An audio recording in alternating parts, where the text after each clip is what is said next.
Bonjour, je m'appelle Olivier, je suis pilote de ligne et instructeur. Bienvenue dans le 7e épisode d'Histoire d'aviation, le podcast, le premier de l'année 2022. Si vous l'écoutez dans la vidéo YouTube, je vous rappelle que vous pouvez aussi le faire sur la plupart des applications de podcast audio, Apple Podcast, Google Podcast, Spotify, Deezer, Amazon Music, etc. Pensez à vous abonner, à liker et commenter, à partager et à mettre une bonne note avec plein d'étoiles sur Apple Podcast ou iTunes pour favoriser la visibilité du podcast. Dans cet épisode, j'ai discuté avec Quentin, un de mes anciens élèves PPL.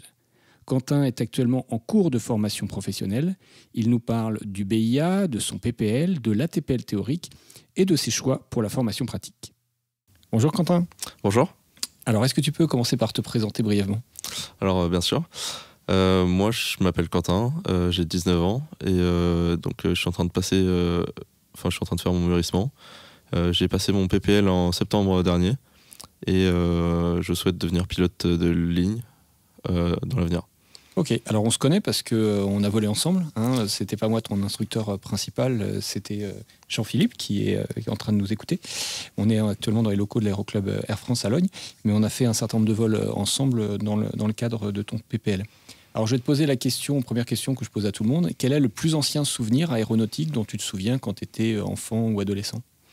Alors mon premier souvenir aéronautique, je pense que c'est mon beau-père qui m'avait dit de l'accompagner dans le cockpit du 340 à l'époque, sur un vol Paris-Boston. Non, pas Paris-Boston parce qu'on n'a pas le droit. Ça devait être un Paris-Le Cap. Il me semble bien que c'était Le Cap.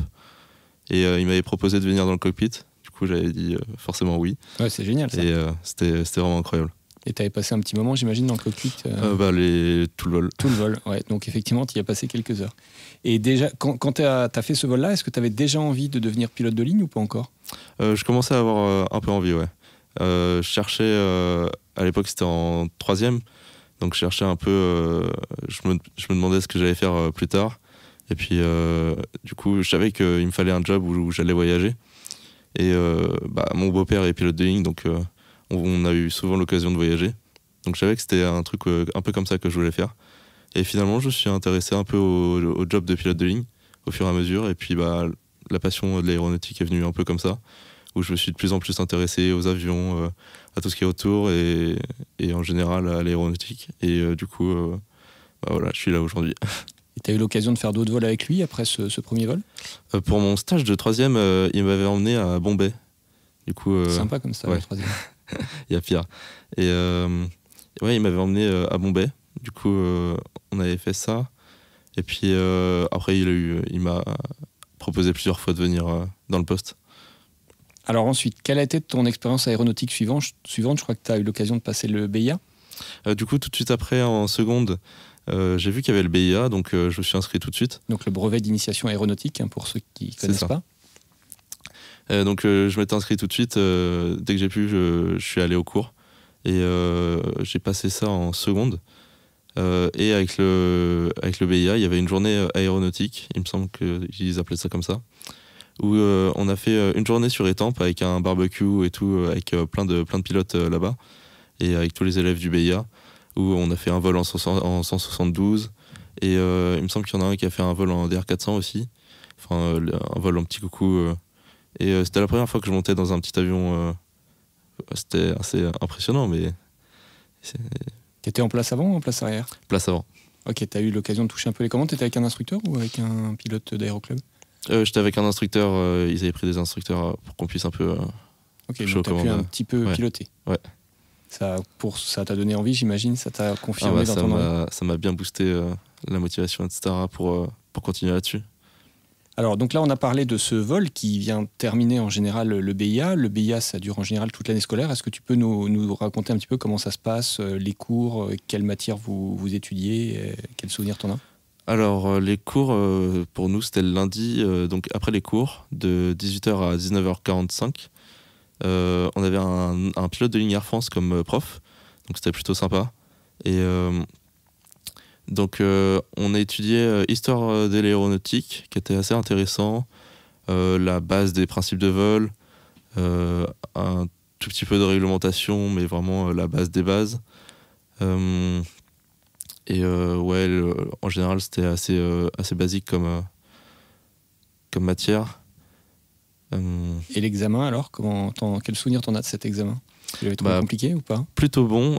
On avait tous bien réussi. J'étais deuxième de la promo. Il y en a un qui m'a devancé, malheureusement. Mais le plus compliqué était l'anglais, où pour le coup, ça ressemblait pas du tout à ce qu'on avait vu avant.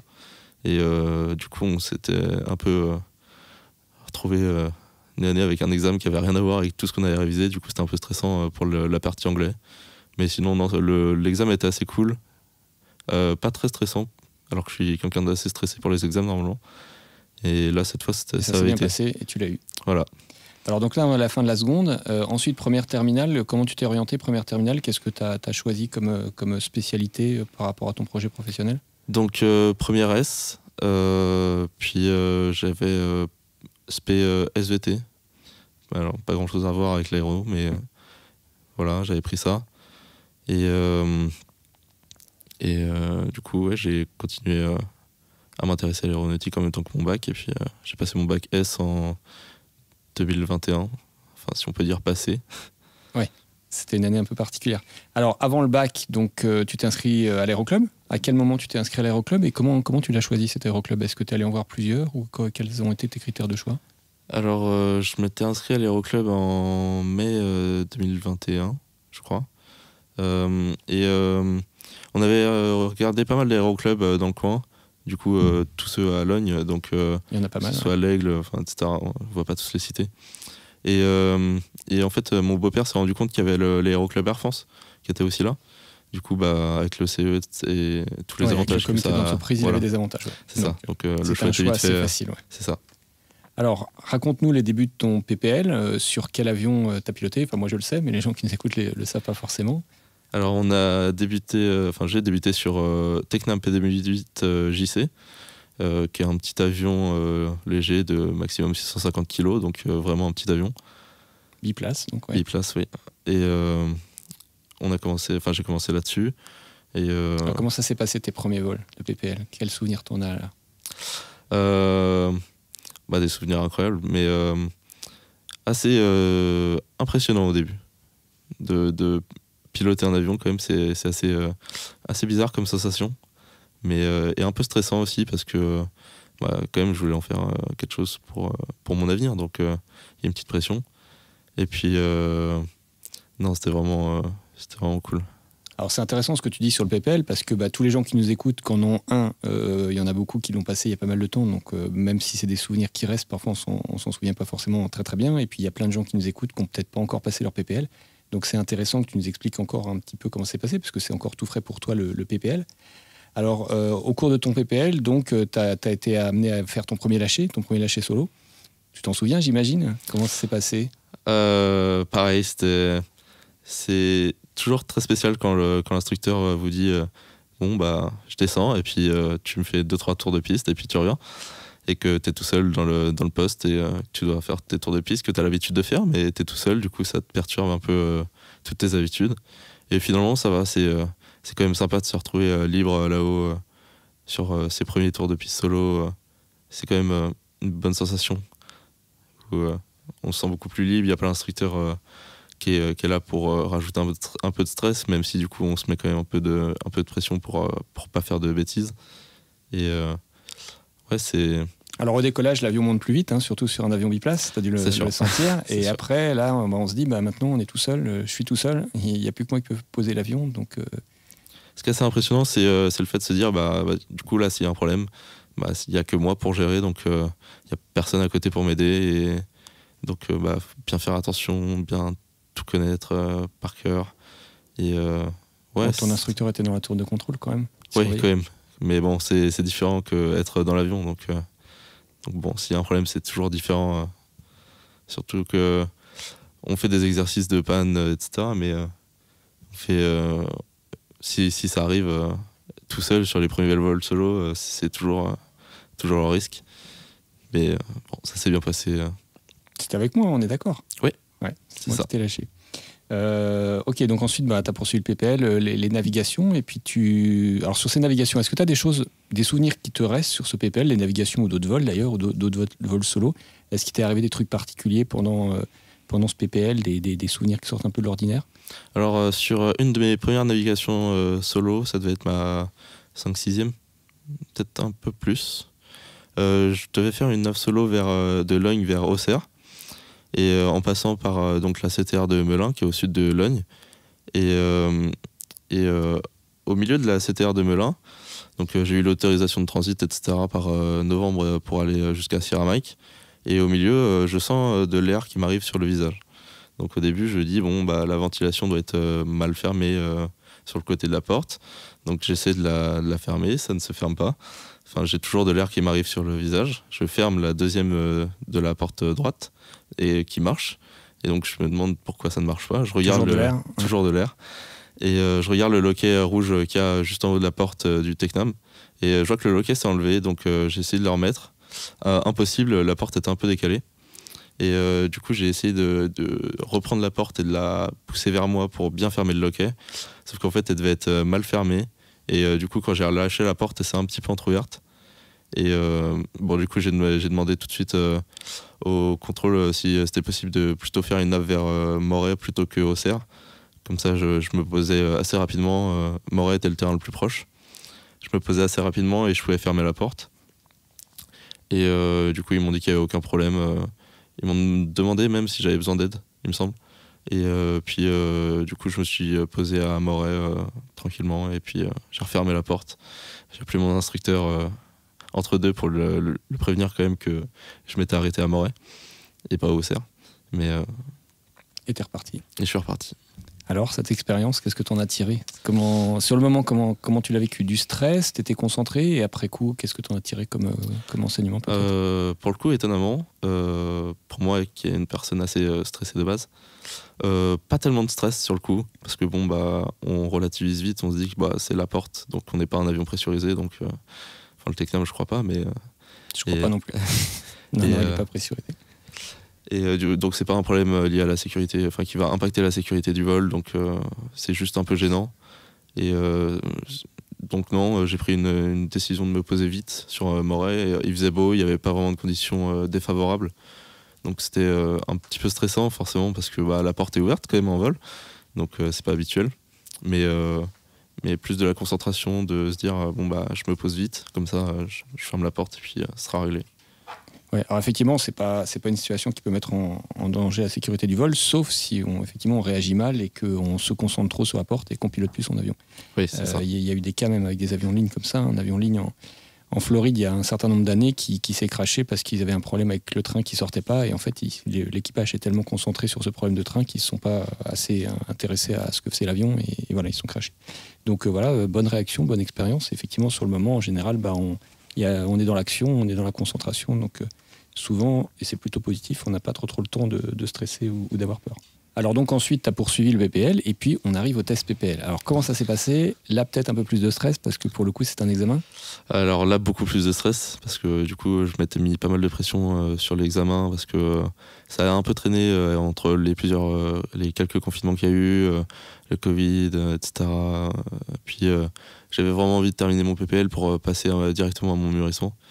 Et du coup, je m'étais mis beaucoup de pression et forcément, c'est pas une bonne chose parce que du coup, j'ai vraiment stressé pendant l'examen. Du coup, forcément, plusieurs petites bêtises qu'on fait pas d'habitude, mais et qui se sont passées du coup pendant l'examen. Et ça rajoute encore plus de stress parce que du coup, on fait des bêtises, donc on sait que potentiellement on l'a pas, et donc etc. Et finalement, je l'ai eu, heureusement, mais Alors, c'est intéressant ce que tu dis, parce que parmi les gens qui nous écoutent, je pense qu'il y en aura pas mal qui veulent devenir pilotes professionnels, qui pour une bonne partie vont vouloir faire une formation modulaire, donc qui vont passer leur PPL, et puis qui ensuite vont commencer la TPL théorique, tu nous en parleras juste après. Et ce qui est intéressant dans ce que tu racontes, c'est que c'est vrai que quand on a des impératifs en termes de timing, on se met effectivement la pression en se disant il faut absolument que j'ai passé mon PPL avant telle date, parce qu'il faut que j'ai le PPL pour pouvoir commencer la TPL théorique, et c'est vrai que se mettre la pression temporelle comme ça, c'est pas bon parce que effectivement ça génère plus de stress, ça génère plus de stress pendant le test ou même avant d'y arriver.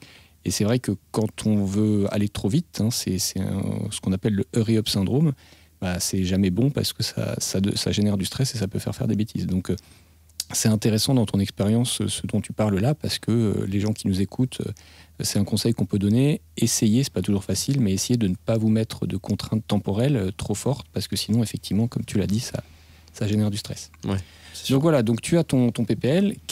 Donc l'étape d'après pour le PPL, tu as commencé à en parler. Donc la TPL théorique d'un côté, et puis ce qu'on appelle le mûrissement, c'est-à-dire augmenter ses heures de vol pour avoir le nombre minimum pour pouvoir commencer la partie pratique, enfin les parties de la formation pratique professionnelle. C'est ça. Donc là, le mûrissement, c'est 175 heures de vol, dont 100 en solo pour les packs en tout cas.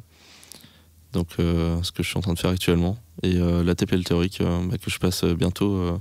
En tout cas, je passe une partie bientôt en janvier. Alors, le mûrissement, donc effectivement, il faut avoir, tu dis, un total de 175 heures, donc y compris les heures que tu as déjà faites dans le cadre du PPL avant l'examen pratique. Alors, qu'est-ce que tu as fait comme type de vol? Est-ce que tu as des choses particulières à raconter? Qu'est-ce que tu as fait? Tu as fait des naves? Tu t'es baladé? Raconte-nous un petit peu. Alors, j'ai fait quelques naves quand même. Voilà, c'était l'occasion d'emmener des amis en vol, etc. Quelques tours de piste, toujours pour bosser un peu la manière, etc. Mais ouais, on avait fait une navigation vers Île-Dieu. Île-Dieu, ouais, on était parti en week-end avec 3 élèves, dont toi, effectivement. C'est ça. Et qui était vraiment sympa, parce que du coup, ça fait quand même pas mal d'heures pour le mûrissement. Alors, je fais une petite parenthèse, parce que c'est vrai que j'ai fait une vidéo dans laquelle je raconte un de ces week-ends à l'Île-Dieu sur la chaîne YouTube Histoire d'aviation. Et ce qui est intéressant, tu vas peut-être nous en parler juste après, c'est que ça t'a permis, je pense que c'était la première fois pour toi, la fois où tu faisais du quadriplace. Tu n'étais plus sur le Tecna MP2008, c'était sur un DR400. Donc d'une part, ça permet de commencer à voler sur un avion un petit peu plus lourd, un petit peu plus rapide, sur lequel tu t'es fait lâcher après. Et d'autre part, le gros avantage aussi de faire cette navigation, cette balade vers l'Île-Dieu, c'est que comme vous étiez 3 élèves, ça vous a permis à tour de rôle de piloter. On a fait des stops. Un stop à l'aller, un stop au retour. Et puis, ça vous a permis aussi d'être en place arrière. Et en place arrière, le gros avantage, tu vas pouvoir nous en parler juste après, c'est qu'on apprend énormément, on regarde ce qui se passe. Ouais, c'est ça. En fait, on n'a pas à se focaliser tout le temps sur l'attitude de l'avion, sur le pilotage, etc. Et on peut vraiment regarder, juste observer ce que font les autres. Et c'est sûr, quand on a un pilote de ligne en instructeur, c'est toujours intéressant de voir comment lui procède, etc. Même les autres élèves, c'est toujours intéressant de voir s'il y a des petits détails qui font mieux que toi, parce qu'il y a toujours des petits trucs à améliorer, toujours des petits détails à apprendre, à peaufiner pour le pilotage. Et donc être en place arrière, ouais, c'est vraiment, même pour le suivi de la navigation, parce que du coup, ça permet de penser à d'autres petits tips pour la navigation, pour le suivi de nav, voir comment les autres gèrent leur navigation, etc. Et du coup, on apprend pas mal de choses en place arrière. Voilà, on apprend même énormément, puisque on a beaucoup de disponibilité, forcément, puisqu'on a entre guillemets que ça à faire. On n'a pas besoin de piloter l'avion, on n'a pas besoin de parler à la radio. On a juste à suivre effectivement la nav sur la carte et puis à regarder ce qui se passe. On a du recul à la fois physiquement, puisque on est à l'arrière, donc on voit tout ce qui se passe devant. On n'est pas juste sur le siège avant-gauche de l'avion. Et puis, comme je le disais, on a beaucoup de disponibilité pour voir ce qui se passe. Donc ça, c'est vraiment intéressant. C'est pour ça que dans les écoles de pilotage, en général, on fonctionne en binôme. Donc on fait 2 fois plus de vols que ce qui serait nécessaire, une moitié en étant en commande et l'autre moitié en étant derrière, en regardant ce qui se passe.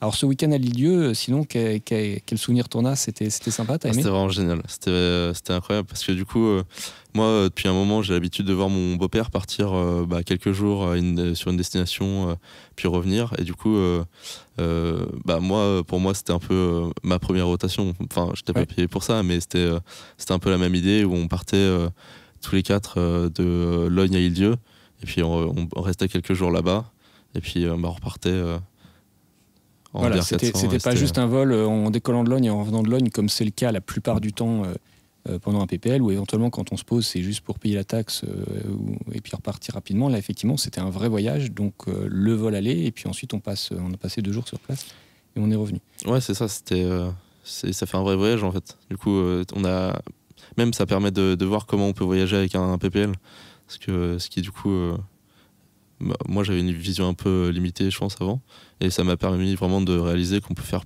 vraiment plein de trucs et plein de naves juste avec un PPL et un quadriplace, et du coup c'était vraiment cool. Alors c'est vrai que c'est très important ce que tu dis, parce que là on est en train de parler de ton parcours et de ton futur parcours de futur pilote professionnel, mais pour les gens qui nous écoutent, qui sont pilotes privés et qui veulent pas aller au-delà, c'est vrai qu'on peut penser au départ que l'avion, ça va juste être décoller, faire des tours de piste ou faire un petit vol local pour faire voler la famille, les amis, etc. Et on ne pense pas forcément qu'on peut aller plus loin. Mais effectivement, on peut aller plus loin. Ça peut aussi être un moyen de transport, ce qui permet de joindre le côté agréable du plaisir de voler et le côté utile du côté voyage. Alors on va dire quand on voyage, ça coûte plus cher, mais c'est vrai que là, par exemple, ce qu'on a fait, on était 4, on a divisé les frais par 4. Donc finalement, on en a eu chacun pour l'équivalent de à peu près 1h20, je crois. Donc pas forcément beaucoup plus qu'une nave locale dans le cadre du PPL, mais en ayant la possibilité de partir beaucoup plus loin et puis donc, comme on l'a dit, de passer le week-end sur place. Ouais. Alors pendant ton mûrissement, donc, qu'est-ce que tu as fait d'autre ? Donc pendant mon mûrissement, pas mal de naves. J'ai fait une nave vers le Touquet aussi avec des amis, où là cette fois on était resté la journée là-bas. Donc on est parti tôt le matin et puis on est rentré le soir. Donc pareil, c'était assez sympa. Et c'est vrai que le voyage, c'est pas forcément passer le week-end. C'est ne serait-ce que passer une journée sur place, pouvoir effectivement sortir de l'aérodrome, aller, là j'imagine que vous êtes allé au bord de la mer. C'est vrai que c'est sympa, ça permet de pas juste faire un vol circulaire, comme je le disais, avec un décollage d'un aérodrome et retour sur le même. Donc là, tu étais avec le DR400, je crois, pour ce vol vers le Touquet avec des amis. Donc, on en parlait un petit peu tout à l'heure, tu t'es fait lâcher donc, sur le DR400. Donc, c'était... tu as passé ton PPL sur le Tecnam P2008, on l'a dit. Puis donc, deuxième machine sur laquelle tu as été lâché, c'est-à-dire que tu as été autorisé à voler en solo, le DR400. Est-ce que tu peux brièvement nous parler de ces vols de lâcher ? Comment tu avais déjà fait un petit peu de DR400 dans le cadre du vol vers Lilieux, mais comment, là, c'était vraiment ton lâcher. Comment tu as ressenti tes premiers vols sur cet avion, donc, qui est plus lourd, plus rapide ? C'est un truc que j'aime bien dans la carrière d'un pilote. Enfin, du coup, là, c'est vraiment les débuts du début, mais on a l'impression on évolue. Donc, on passe d'une machine assez légère à un avion quadriplace, donc plus de place, plus lourd, qui va plus vite, qui va plus loin. Et donc, déjà, il y a un sentiment de s'améliorer, de passer à... De progression. De progression. Donc, déjà, il y a ça. Et puis, en plus, le DR400 est vraiment un superbe avion. Donc vraiment au niveau pilotage et même tout est mieux que le Tecnam. Donc les premiers vols étaient assez cool parce que du coup moi je le trouvais un peu plus simple sur beaucoup d'aspects que le Tecnam. Ouais, il est plus facile à poser par exemple. Oui, il y a des côtés plus simples. Voilà. Tout à fait. Ouais. Et donc vraiment les premiers vols c'était un gros sentiment de progression et une envie de continuer sur la lancée. Et pendant ce mûrissement, donc à part ces navigations que tu as fait, d'autres choses intéressantes à raconter ou des petits souvenirs sympas ? Ce qui est pas mal pendant le mûrissement, c'est que du coup on peut rencontrer pas mal d'autres élèves pilotes en volant avec eux. Du coup c'est assez sympa du coup de voler à plusieurs, pas forcément avec un instructeur, mais juste avec d'autres élèves. Et du coup c'est assez sympa de faire des petites naves genre 3 au CR. Les bases à côté de Logne. Donc voilà, quelques souvenirs sympas là-dessus où les premiers VFR on top et quelques souvenirs sympas sinon assez classiques on va dire par rapport au PPL. Alors tu as évoqué le fait de faire des vols avec d'autres élèves pilotes ou de rencontrer d'autres élèves pilotes, ça c'est aussi important, c'est quelque chose sur lequel j'insiste beaucoup parce que c'est important, d'abord parce qu'effectivement l'aviation c'est pas seulement les avions mais c'est aussi tous les gens qu'on a l'occasion de rencontrer, avec qui on a l'occasion de voler, tout le côté humain qui est très important, c'est le fait de pouvoir partager la passion avec d'autres gens. Et puis aussi pour quelqu'un comme toi qui veut en faire son métier, c'est important à l'aéroclub commencer à tisser des liens avec d'autres pilotes de ton âge ou plus âgés, voire plus jeunes, qui plus tard pourront peut-être te permettre un jour de décrocher un entretien dans une compagnie. Voilà. Et ça, c'est vrai que c'est quelque chose d'important pour un futur pilote de ligne. Oui, je pense que ça doit être assez... c'est bien de se faire un réseau, du coup. Alors, parlons un petit peu de l'ATPL théorique. Avec quelle école tu le fais ? Je crois que tu l'as évoqué tout à l'heure. Comment tu as choisi cette école ? Alors, j'ai beaucoup hésité avec plusieurs écoles parce que c'est assez compliqué de suivre... de voir toutes les écoles parce qu'il y en a vraiment beaucoup, que ce soit Aéro-Pyrénées, l'EPAG, Mermoz, même des particuliers comme Alain Truchy. Il y a vraiment beaucoup d'écoles qui sont possibles pour la TPL. Et je me suis plus intéressé à Mermoz parce que pour moi c'était une vraie école Donc c'était déjà une sécurité en plus, surtout en ces temps de Covid où c'est un peu compliqué de savoir quelle école est fiable ou pas fiable. Par exemple, je sais qu'il y a eu Airways College qui est passé en liquidation judiciaire, donc bon, ça refroidit un peu quand tu engages quelques sommes dans ta formation. Donc ouais, tu fais un peu plus gaffe pour choisir ton école. Et l'Institut Mermoz me paraissait assez sécure là-dessus. J'avais hésité aussi avec Alain Truchy, mais finalement pour des raisons de Covid, j'ai préféré l'Institut Mermoz parce que du coup c'était plus... C'est juste que s'il lui arrivait quelque chose, j'avais peur que la formation s'arrête et qu'il y ait un problème ou quoi sur la formation, et je savais que Mermoz c'était déjà une base un peu plus solide. Donc pour avoir un minimum d'assurance par rapport à la TPL, qu'il faut que je passe le plus rapidement possible aussi. Donc, sans se mettre trop la pression temporelle. Sans se mettre trop la pression temporelle, même si elle est toujours un peu là, mais... Alors, cet ATPL théorique, tu le fais comment? Tu le fais à distance? Tu le fais sur place? Raconte-nous un petit peu comment ça se passe. Donc, je le fais par correspondance, du coup. J'avais déjà commencé un peu avec les bouquins et les QCM avant la rentrée de septembre. Du coup, là, ça me permet de passer directement 8 modules en janvier. Donc, assez stressant, du coup, quand même. Parce que rien à voir avec que ce soit le PPL théorique ou le BIA, du coup, ça n'a absolument rien à voir. Mais ouais, c'est assez complet, c'est très très complet et très intéressant. Et par contre, assez complexe sur certains points, sur certaines matières, etc. Alors parmi les 8 que tu vas présenter là très prochainement, tu peux en citer quelques-unes?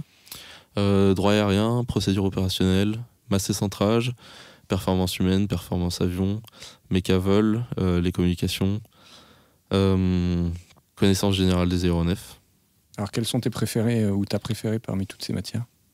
Alors pour l'instant, les deux que je maîtrise le mieux sont droit aérien et procédure opérationnelle. Parce que c'est plein de petits détails assez intéressants, que ce soit sur l'aviation de ligne ou même l'aviation légère. Ce que j'aime bien. Après, que j'adore aussi, mais qui est beaucoup plus complexe pour le coup, c'est connaissance générale des aéronefs, parce que du coup, c'est tout ce qui est fonctionnement réacteur, système électrique, système hydraulique. Donc là, on rentre vraiment dans le vif du sujet avec avec des grosses matières système électrique, où là, c'est que des circuits électriques, du coup, c'est tout ce qui est résistance, fusible, breaker, génératrice, CSD, etc. C'est assez... Alors, est-ce que c'est facile ou un peu difficile de travailler tout seul comme ça par correspondance, la TPL? Alors, moi, je trouve ça vraiment... au début, j'ai trouvé ça vraiment, vraiment très complexe. Parce que du coup, je suis pas quelqu'un de très organisé de base. Et du coup, là, il fallait vraiment que je me trouve un moyen de m'organiser, sinon ça allait pas être possible. Donc, me trouver une méthode de travail efficace, une organisation qui marche. Et donc c'était assez compliqué, surtout que du coup avec le Covid on n'a pas eu beaucoup de contact avec les autres élèves, donc on est vraiment tout seul. Forcément, ouais. Donc ça c'est pareil, moi je sortais du lycée, donc j'ai fait juste un an de fac qui était un peu par correspondance aussi parce qu'il y avait le Covid.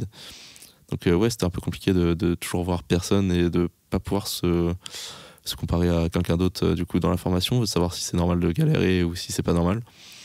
Mais donc ouais, c'est assez compliqué par correspondance, je trouve en tout cas. Il y a des gens à qui ça va, mais moi je suis pas trop comme ça.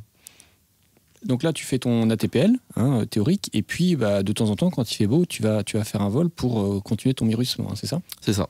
Donc le côté sympa du truc, c'est que t'es pas que le nez dans les bouquins ou sur ton iPad ou ton ordi, mais que de temps en temps, tu vas faire un petit vol. Ça permet à la fois de se remotiver, j'imagine, et puis de s'aérer un petit peu, de sortir un peu le nez de la théorie. Ouais, c'est ça, c'est un peu la pause entre deux bouquins de théorique. C'est de prendre du bouffée d'air frais, du coup, là-haut. La récompense pour avoir bien travaillé. C'est ça. Surtout faire une petite nave le week-end après avoir bossé toute la semaine, c'est toujours sympa. Alors c'est vrai que c'est bien parce que c'est deux... Là, on parle du modulaire, donc toi, t'es pas dans une formation intégrée, t'es dans une formation modulaire, et c'est vrai que l'avantage, c'est que ces deux modules se font souvent plus ou moins en même temps. Puisque c'est deux modules qui prennent du temps. À la TPL théorique, ça prend un certain nombre de mois, et le mûrissement aussi. Et comme on l'a dit juste à l'instant, c'est pas mal de faire les deux en même temps parce que ça permet, comme je l'ai dit, sortir un peu le nez des bouquins, la petite récompense, comme tu dis, d'avoir bien travaillé toute la semaine. Et puis, ça aide à rester motivé et savoir pourquoi on travaille comme ça. On a tous boulot pour de la théorie pour la suite. Ouais, c'est ça, avoir un peu de concret dans tout ce théorique qui est parfois un peu abstrait, mais... Est-ce que tu aurais un conseil ou des conseils à donner sur la partie ATPL théorique à des gens qui hésitent un petit peu à choisir par correspondance ou sur site ? Du coup, moi, j'ai fait que le par correspondance, mais si vous le faites par correspondance, vous préparez quand même à une bonne organisation, avoir une organisation en béton pour pouvoir bien bosser vos modules, parce que c'est des matières qui sont quand même assez denses. Il y a vraiment beaucoup de détails à apprendre, surtout que là, autant avant la réforme, il y avait juste à faire des QCM en boucle et c'était réussi. Autant là, c'est beaucoup plus de cours, donc vraiment, bien vous organiser, bien faire attention à tous les détails dans le cours. Si possible, avoir un groupe WhatsApp avec d'autres élèves, ça pourrait être sympa. Et communiquer un maximum avec les autres quand même, parce que c'est important. C'est une aide, ça, pour toi, de pouvoir communiquer avec les autres, de vous échanger si vous avez des questions, des interrogations? Ouais, carrément. C'est un peu ce qui m'a manqué au début, où j'étais juste tout seul, parce que j'avais pas mon PPL, donc je pouvais pas m'inscrire encore à Mermoz. Mais j'avais commencé juste avec les bouquins et les QCM. Et je sais que moi, ça m'aurait quand même vachement aidé au début d'avoir des gens, surtout que la plupart sont plus âgés, donc d'avoir un retour sur leur formation précédente, etc. et comment eux s'organisent, pour savoir comment un peu moi m'organiser, comment bosser, parce que c'est une méthode de travail qui est assez différente quand même du lycée et de la fac. Bien sûr. Donc avoir un feedback, ça m'aurait pas mal aidé sur le début. Alors là, donc, tu passes bientôt les 8 premiers modules. Quel est ton timing pour la suite ? À quel moment tu prévois à peu près de faire les derniers ? Pour l'instant, je passe les 8 en janvier. Je pense, deuxième session, j'ai essayé de passer les 5 autres en mars, quelque chose comme ça. Comme ça, d'ici mars, je serai tranquille, idéalement. Et au pire, ça me laisse assez de temps pour avoir quelques sessions si j'en rate quelques-uns. Le rattrapage nécessaire. C'est ça. Alors, on va avancer un petit peu. Après, une fois que tu auras terminé ton ATPL pratique, ton ATPL théorique, l'ATPL pratique, il y a encore un peu de temps avant d'y arriver. C'est pas demain. L'ATPL pratique, je vais y arriver. L'ATPL théorique, il faudra passer à la pratique. C'est pour ça que j'avais pratique en tête. Alors, la pratique, il faudra donc choisir une école de pilotage pour faire le CPL, l'IR, etc. Est-ce que tu l'as déjà choisi ? Est-ce que tu as hésité entre plusieurs écoles ? Est-ce que tu as eu l'occasion d'aller peut-être envers certaines ? Comment tu as fait ce choix, si tu l'as déjà fait ? Alors du coup, avec le Covid, c'était un peu compliqué de se déplacer. Donc j'ai tout fait via Internet, en les appelant, etc. J'avais vachement regardé Aston Fly, Aéro-Pyrénées et l'EPAG. Je suis resté sur l'EPAG parce que pareil, ça me paraissait plus fiable comme école. Je sais qu'ils faisaient les cadets Air France avant. Donc je me suis dit, c'est que il y a un minimum de bonne formation quand même là-bas. Et puis j'ai eu quelques retours des élèves qui étaient assez unanimes sur les PAG. Tout le monde avait l'air de dire que c'était une bonne école, il y avait des bons instructeurs, et que c'était vraiment assez cadré, etc. Donc je me suis plus intéressé à l'EPAG qu'aux autres. Et surtout qu'il y a un problème qui revient assez souvent, c'est le problème de savoir qui est un vendeur de saucisses un peu et qui ne l'est pas. Je sais qu'il y a quelques écoles où j'ai eu des retours comme quoi c'était un peu des vendeurs de saucisses, si on peut dire ça, où en fait, au fur et à mesure de la formation, l'école leur demandait de plus en plus de rallonges. Donc du coup, à la fin, on arrivait avec des prix complètement hors de vie. Oui, donc plus d'heures de vol, donc plus d'argent. Ouais, c'est ça. Et donc si on a prévu un budget fixe, c'est pas forcément l'idéal. Alors, c'est vrai qu'il ne faut pas oublier que une école de pilotage, c'est une entreprise. Donc après, il y a des entreprises, on va dire, plus ou moins honnêtes, comme dans tous les secteurs. Après, il faut aussi être conscient que le nombre d'heures, c'est un minimum réglementaire. Et puis après, en fonction du niveau de l'élève, on peut être amené à devoir en faire un petit peu plus. Mais c'est vrai qu'il y a certaines écoles, malheureusement, parfois, qui peuvent avoir tendance à tirer un petit peu sur la corde et à exagérer. Je fais une petite parenthèse par rapport à ce choix de l'école. Comme tu l'as dit, avec le Covid, c'est pas facile de se déplacer, ou c'est plus compliqué en tout cas. Il y a une possibilité pour rencontrer un certain nombre d'écoles, c'est le salon des formations aéronautiques, qui a lieu tous les ans, même si ça a été un petit peu bouleversé au moment du Covid. Au Bourget, le prochain a lieu bientôt, puisque cette année, ce sera les 4, 5 et 6 février, donc 2022, au Musée de l'Air et de l'Espace du Bourget. Et donc là, il y a beaucoup d'écoles qui sont là en tant qu'exposantes. Donc il y a possibilité d'aller voir en une seule journée ou une seule demi-journée un certain nombre d'écoles sur leurs différents stands, et puis un certain nombre de conférences thématiques qui te permettent de poser des questions et d'avoir des réponses. Il y a notamment une conférence sur le métier de pilote d'avion civil que j'animerai cette année avec d'autres intervenants. Voilà pour la petite parenthèse. Donc pour ceux qui sont en recherche d'école, n'hésitez pas à aller à ce salon des formations aéronautiques au Bourget les 4, 5 et 6 février 2022, et donc il a lieu tous les ans. Au niveau de ton timing, alors je te pose la question sans pression temporelle, bien sûr. Tu as un peu une idée, grosso modo, à quel moment tu penses avoir terminé la formation pratique La formation pratique, ouais, je dirais fin d'année prochaine, idéalement. Fin 2022 ou non, fin 2023 2023, 2023, ouais.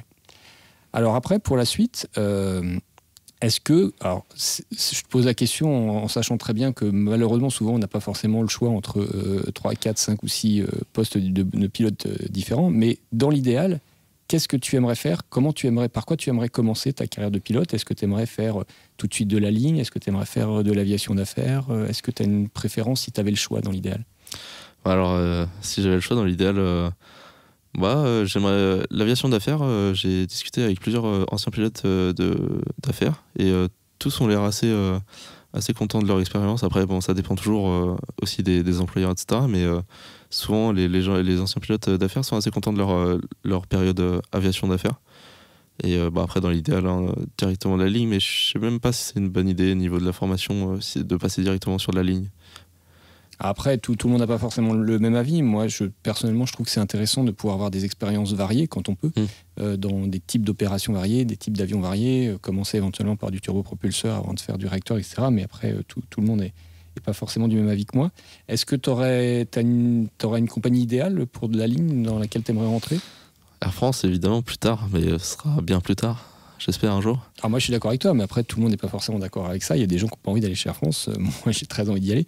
Mais ouais, d'accord. Donc Air France et basé en France, parce que c'est vrai qu'il y a aussi des gens qui ont envie d'aller travailler à l'étranger, d'aller être basé ailleurs en Europe, voire ailleurs dans le monde. Donc toi, dans l'idéal, plutôt la France et Air France. Après, basé en France, je sais pas. Parce que l'étranger, ça peut être sympa aussi. Ouais. Mais si c'est Air France, ce sera basé en France pour l'instant. A priori. C'est ça. C'est ça. Dans l'idéal. Et en termes d'avion, de machine, est-ce que tu as eu une machine préférée? Toujours de façon idéale, puisque comme on l'a dit, on a rarement le choix, ou le choix, quand on l'a, il n'est pas extrêmement vaste.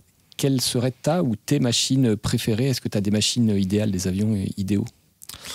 Pour l'instant, en tout cas sur le long courrier, le 350 a l'air vraiment incroyable. C'est bien, t'as pas des goûts de luxe? Non, pas du tout. Non, ouais, le 350 est vraiment... il est sublime comme avion, il est génial. Et après, pareil, en moyen courrier, le 220 est le plus moderne, donc pour l'instant, le 220 a l'air sympa. Après, en aviation d'affaires, idéalement, là, c'est plus que de l'idéal, mais un Falcon 10X ou un Gulfstream 750, ça peut être sympa aussi. Hein. Ouais, une belle machine. Ouais, que ce soit effectivement la 201, la 350 ou le Falcon, c'est des belles machines. Comment tu vois ta carrière de pilote de ligne? Comment tu t'imagines, par exemple, dans 10 ans? C'est difficile comme question, je sais. Mais... C'est un peu compliqué juste avant la TPL théorique, hein, mais... Ouais, mais ça permet de se motiver aussi. Ouais, c'est sûr. Non, je sais pas. Hein, c'est... ouais, idéalement, dans 10 ans, pilote moyen courrier chez Air France, hein, mais après, ouais. C'est assez compliqué comme question. Alors, est-ce que tu as plus généralement, même si on l'a dit, tu es au tout début de ta carrière de pilote et tu es encore en formation, par rapport à ce que tu as déjà vécu à travers le PPL, le début de ton mûrissement, le début de ton ATPL, est-ce que tu aurais des conseils éventuellement à donner aux gens qui n'en sont pas encore là et qui n'ont pas encore commencé le PPL et qui envisagent de se lancer dans la formation? Un conseil donc pour tout ce qui est PPL? Oui, PPL ou ATPL théorique, mûrissement, sur tout ce que tu as déjà vécu jusqu'à présent. En tout cas, un conseil pour le PPL, c'est d'avoir déjà avoir des bons instructeurs, ça aide vraiment beaucoup. Et du coup, nous, on a eu de la chance à l'Aero Club Air France, parce qu'il n'y a que des pilotes, quasiment que des pilotes de ligne, donc déjà, on a les meilleurs instructeurs possibles. Et sinon, un conseil sur le PPL, pratique en tout cas, toujours s'intéresser aux petits détails à peaufiner, toujours prendre des notes de ce qu'on peut améliorer, prendre des notes de toutes les erreurs qu'on fait, etc., pour éviter d'en faire le moins possible, même si on en fera toujours.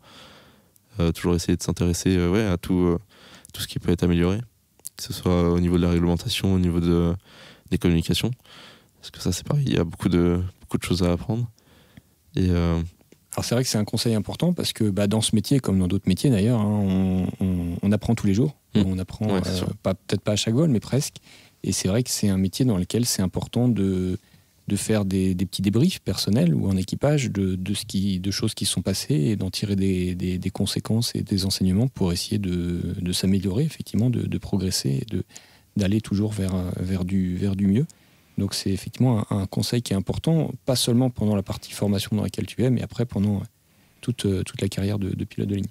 Oui, c'est valable tout le temps. Pour le coup, un pilote est toujours censé apprendre. Donc, Alors quand on est pilote professionnel, pilote de ligne, on transporte des passagers. Alors quand on est pilote d'aviation d'affaires, on peut être amené à s'occuper un petit peu des passagers quand c'est sur un petit avion.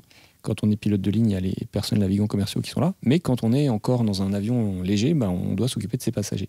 Tu as évoqué tout à l'heure un vol avec des potes pour aller au Touquet. Je crois que tu as aussi eu l'occasion d'emmener ta famille. Est-ce que tu peux parler de ces premiers vols avec passagers, puisque tu as évoqué le premier vol tout seul à bord, donc déjà ça fait une différence par rapport au vol avec instructeur. Et puis après, il y a les premiers vols tout seul à bord en tant que pilote, mais avec des passagers qui n'y connaissent pas forcément grand-chose en avion léger. Comment tu as vécu ces premiers vols avec passagers? Est-ce que tu peux nous en parler un petit peu? En fait, c'est ça. C'est des passagers et pour le coup, ils sont sur la place droite, mais c'est pas du tout un pilote ou un instructeur. Donc, s'il y a un problème, c'est toi qui gères. Et du coup, ça rajoute un peu de pression parce que s'il y a un problème, quand même, c'est ta famille qui est dans l'avion. Oui, puis non seulement ils pourront pas t'aider, mais éventuellement ils peuvent être une gêne parce que s'ils sont inquiets, s'ils paniquent, etc. Ouais, donc là, tu as parlé du siège droite dans le Tecnam, mais encore pire, entre guillemets, quand tu es dans un avion quadriplace où tu as possiblement 3 passagers, donc possiblement 3 personnes inquiètes s'il se passe quelque chose. Oui, ça rajoute une charge de travail pendant tout le vol parce que du coup. Tu gères le pilotage, les coms, et en plus tu gères voir si tout va bien, si personne est malade ou s'il n'y a aucun problème pour savoir s'il faut dérouter ou pas. Ça va, je sais que je les avais pas mal briefés avant le vol pour tout ce qu'il y avait à ne pas faire et tout ce qu'il y avait à faire. Et ils ont été assez compréhensibles sur quand même pas mal de vols. Et les premiers vols avec la famille, je sais que ma mère avait eu carrément peur. Parce que du coup on passe assez près des bâtiments de la zone industrielle de l'Oeil, que ce soit au décollage ou à l'atterrissage. Et je sais que ça a un peu impressionné ma mère, j'ai hésité à faire demi-tour au début. Et du coup gérer ça c'est toujours un peu différent parce que c'est pas ce qu'on gère d'habitude. Donc, voilà, c'est un truc en plus à gérer. Et effectivement, comme je l'ai dit, ça peut être une gêne. Et une des solutions, tu l'as évoqué tout à l'heure, et c'est exactement ce qu'il faut faire, c'est de faire un briefing aux passagers, comme on fait dans les avions de ligne, donc pour leur expliquer, comme tu as dit, ce qu'il faut faire, ce qu'il ne faut pas faire, leur donner un certain nombre de consignes, par exemple, prévenir que si tu fais un geste, par exemple, tu lèves la main, c'est qu'on est en train de te parler à la radio, donc il faut arrêter de parler, parce que sinon, s'ils parlent en même temps que le contrôleur ou la contrôleuse, on ne l'entendra pas, etc. Donc c'est vrai que gérer les passagers, c'est un boulot à part entière. Les PNC, c'est ce qu'ils font au quotidien, mais c'est vrai qu'en avion léger, c'est le pilote qui s'en occupe, et comme tu l'as dit, c'est quelque chose qui n'est pas anodin, et qu'on découvre un peu... comme ça, parce que c'est vrai qu'en cours de PPL, par définition, on n'a pas l'occasion de le faire. Puis même le vol avec des amis, par exemple, pour aller au Touquet, il y a une autre charge de travail qui rentre en compte, c'est le fait que c'est avec des amis, donc d'habitude on ne travaille pas avec ses amis, donc c'est un peu bizarre de les avoir du coup là où je travaillais, en tout cas je poste mon PPL et mon mûrissement d'habitude, donc ça engendre plus d'erreurs que les vols de d'habitude, donc toujours bien tout rechecker, bien faire attention à tout. Et rien que le fait d'avoir des amis, souvent ça peut déconcentrer un petit peu. Ok, écoute Quentin, merci d'avoir partagé avec nous ce début de carrière aéronautique, le PPL, le début de la TPL théorique et le début du mûrissement. De rien, c'était un plaisir. Bah ouais, pour moi aussi. Bah écoute, bonne continuation pour l'ATPL et puis la formation pratique. Et puis on aura peut-être l'occasion de refaire un podcast dans 1 an, 2 ans ou un petit peu plus quand tu auras ton premier boulot et que tu pourras nous parler de ce qui s'est passé depuis le podcast qu'on est en train d'enregistrer, donc depuis aujourd'hui, depuis cette période où tu es en cours d'ATPL théorique et avant la formation pratique. Merci Quentin. De rien. Merci Olivier. Merci à Quentin pour avoir partagé avec nous son parcours. Je vous donne rendez-vous dans 2 semaines pour le 8e épisode. En attendant, n'hésitez pas à écouter les précédents et à aller sur la chaîne YouTube Histoire d'aviation afin de visionner quelques-unes des vidéos que vous n'avez pas encore vues. Je vous souhaite une très bonne année pleine de beaux vols.